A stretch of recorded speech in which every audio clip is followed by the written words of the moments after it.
ठाकरे सेनेतून हकालपट्टी झालेले नेते सुधाकर बडगुजर आज भाजपमध्ये प्रवेश करणार आहेत आणि त्यासाठी बडगुजर सकाळीच कार्यकर्त्यांना घेऊन मुंबईच्या दिशेने रवाना झाले। मात्र त्यांच्या गाड्या अर्ध्या रस्त्यातच असताना भाजप प्रदेशाध्यक्ष चंद्रशेखर बावनकुळेंनी एक चक्रावून टाकणारे विधान केलं। सुधाकर बडगुजर यांच्या पक्षप्रवेशाविषयी माझ्याकडे कुठलीही माहिती नाही असं बावनकुळेंनी म्हटलंय। त्यांच्या या वक्तव्यामुळे बडगुजर यांचा पक्षप्रवेश होणार की नाही याबाबत संभ्रमाचं वातावरण आहे।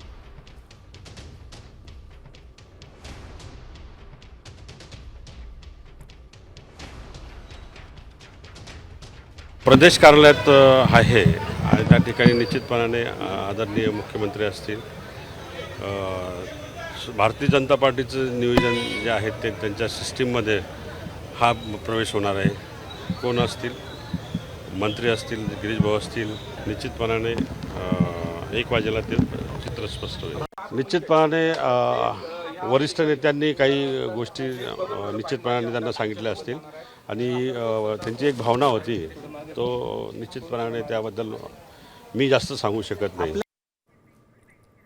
तर सुधाकर बडगुजर यांचा आज भाजपचा पक्षप्रवेश होतो का हे पाहणं महत्त्वाचं आहे।